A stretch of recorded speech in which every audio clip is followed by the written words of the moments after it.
अस्सलाम वालेकुम। कैसे हैं आप सब। लर्न उर्दू विद इरम में मैं हूँ इरम और आज हम पढ़ेंगे चंद शेरी इस्लाहात के बारे में, यानी उर्दू शायरी में इस्तेमाल होने वाली चंद ऐसी इस्तिलाहात हैं जिसकी वजह से क्या होता है, किसी भी शेर को अगर कोई शायर लिख रहा है तो उसमें चार चंद लग जाते हैं। और ये शेरी इस्लाहात जो आज हम डिस्कस कर रहे हैं, इसके बाद कोई भी गज़ल या कसीदा या कोई भी शायरी जो है वो इसके विदाउट जो है वो इनकम्प्लीट है।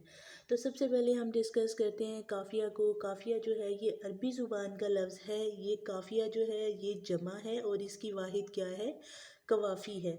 हमने आम ज़ुबान में हम पढ़ते हैं ना कि काफ़िया जो है हम आवाज़ अल्फाज को कहा जाता है, लेकिन आज हम इसको डिटेल के साथ पढ़ेंगे। हम आवाज़ अल्फाज जैसे आन बान शान तान, ये तमाम जो है अल्फाज किस में आ जाते हैं, काफ़िया में आ जाते हैं। लेकिन हम इसको शायरी में किस तरह से इस्तेमाल करते हैं, आइए इसको डिस्कस करते हैं। काफ़िया के लुग़वी मानी होते हैं पै दर पै, यानी पीछे पीछे आने वाला। ठीक है, ये मेन डिफरेंस है जो याद रखने वाला है, पीछे पीछे आने वाला। ऐसे मुख्तलिफ हम आवाज़ अल्फाज जो मतलब के दोनों मिसरों और फिर हर शेर के दूसरे मिसरे में रदीफ़ से पहले इस्तेमाल किए जाएं, उनको काफ़िया कहा जाता है। यानी पहली शर्त क्या होगी कि वो हम आवाज़ होंगे और किस में इस्तेमाल किए जाएंगे, मतलब कहते हैं जी किसी भी गज़ल या कसीदे के पहले शेर को मतला कहा जाता है।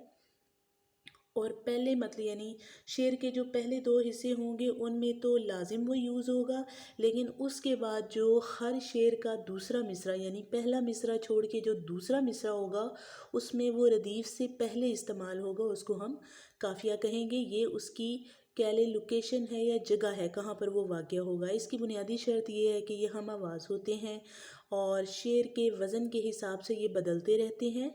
और कोई भी गज़ल है या कसीदा कोई भी शायर लिख रहा है तो इसके बगैर जो है वो मुकम्मल नहीं होता।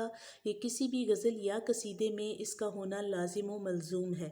यकसा अल्फाज होते हैं और ये यकसा हरूफ पर ख़त्म होते हैं। ठीक है, अभी आपको ये जो मैंने डिटेल समझाई है होप सो आपको यहाँ पर समझ आ जाएगी। शेर अलग ज़ाविये से भी कह जाता हूँ और कभी ऐसा भी होता है कि रह जाता हूँ। अब यहाँ देखें, सबसे पहले जो शायर ने शेर कहा है, यानी हमने पढ़ा ना कि ये पीछे पीछे आने वाला है, तो ये देखिए यहाँ पर जाता हूँ, इसको हम कहेंगे कि ये रदीफ़ है। और हमने कहा पीछे पीछे आने वाला, तो ये क्या है, काफ़िया है। हमने पढ़ा कि ये हम आवाज़ भी होता है, तो कह जाता हूँ, रह जाता हूँ। इसके सीने में ठहरने की खुशी अपनी जगह, लेकिन आँखों में जब आता हूँ तो बह जाता हूँ।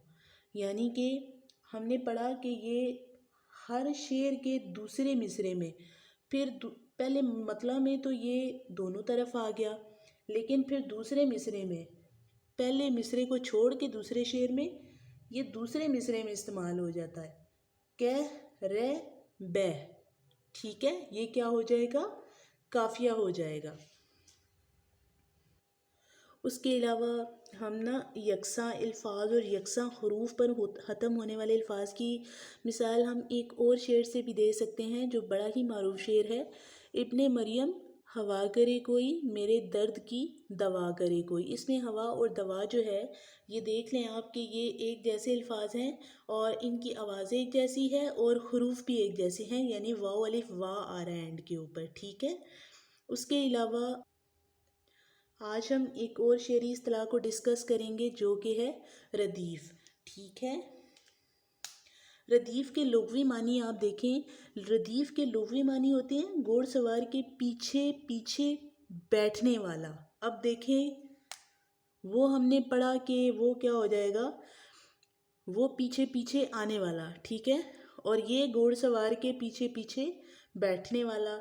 ऐसे अल्फाज या लफ्ज़ जो मतलब के दोनों मिसरों में और फिर हर शेर के दूसरे मिसरे में काफिया के बाद बग़ैर किसी तब्दीली के आते हैं, वो रदीफ़ कहलाते हैं। यहाँ पर आप देखें तो यहाँ पर दो तरह की गज़ल होती है, एक को कहा जाता है मुरद्दफ़ गज़ल है, दूसरी है गैर मुरद्दफ़ गज़ल। तो मुरद्दफ़ गज़ल ऐसी गज़ल होती है जिसमें रदीफ़ शामिल होती है। ठीक है, जैसे गुल को होता सबा करार ए काश, رہتی ایک آدھ دن بہار اے کاش. تو یہاں پر اے کاش دو ورڈ جو یوز کیے گئے ہیں یہ کیا ہیں؟ ردیف ہیں. یعنی کہ یہ ایسی غزل ہے جس میں ردیف استعمال ہو گئی ہے. اور غیر مردف، غیر کا مطلب ہے بغیر، یعنی کہ مردف ردیف کے. تو بغیر ردیف کے جو غزل استعمال کی جائے گی یا ایسی غزل جس میں ردیف شامل نہیں ہوگی اس کو ہم کیا کہیں گے؟ یہ غیر مردف غزل ہے. اگزامپل آپ دیکھیں، اے ہم سخن وفا کا تقاضا اب یہی، میں اپنے ہاتھ کاٹ لوں تو اپنے ہونٹ سی.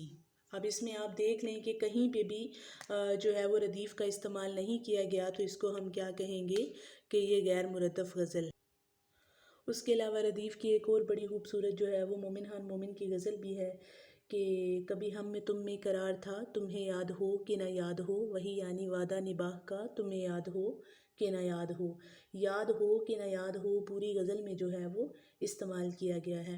امید کرتی ہوں آج کا لیکچر آپ کو بڑے اچھے سے سمجھ آیا ہوگا، لیکن اگر پھر بھی کسی قسم کی کنفیوژن ہو تو مجھے کمنٹ سیکشن میں ضرور بتائیے گا. اس کے ساتھ ہی مجھے یعنی ارم کو دیجیے اجازت. اللہ حافظ.